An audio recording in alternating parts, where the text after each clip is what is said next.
I would encourage him to get with some other Christians. Find a place of fellowship. Could be a church, could be an on-campus group, but a place with other believers where he can study, pray, doubt, have fun, build relationships, share life. I think in a practical way.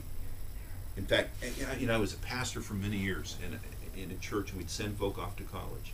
And almost inevitably, I could predict what's going to happen with their faith by whether they got in a good Christian group in the first 6 months or not. If they did, almost inevitably, they'd graduate strong in faith, growing, serving. If they didn't get in some sort of Christian group, almost inevitably they'd end college, maybe still believers, but not with any kind of active or growing faith.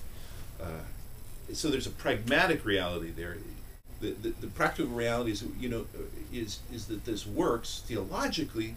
We're meant for community. We're meant to live our lives in fellowship with other believers. That's where we grow. That's where we serve. That's where we weep with those who weep and rejoice with those who rejoice. So it's really taking seriously the call to community in the context of the college that makes all the difference. And I think it varies with the person and the personality and the context, but I think on the one hand there's some things we really shouldn't do. One is overreact,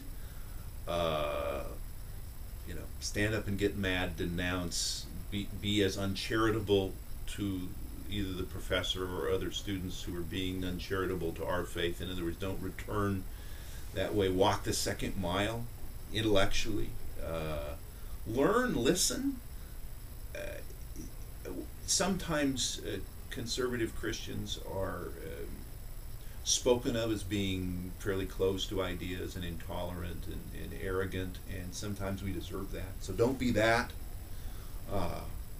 At the same time, I think as we wrestle with those ideas, there may be places where we can speak intelligently and humbly about our faith in a way that contributes to the conversation in the classroom, contributes to the search for greater truth.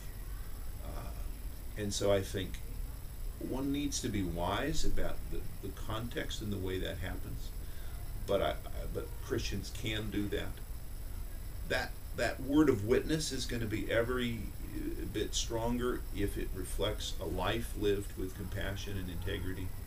If I'm speaking of the gospel and my life is selfish and or worse, people aren't going to listen. If I'm one who's living out a life of concern and justice for others and humility and love, folk might listen.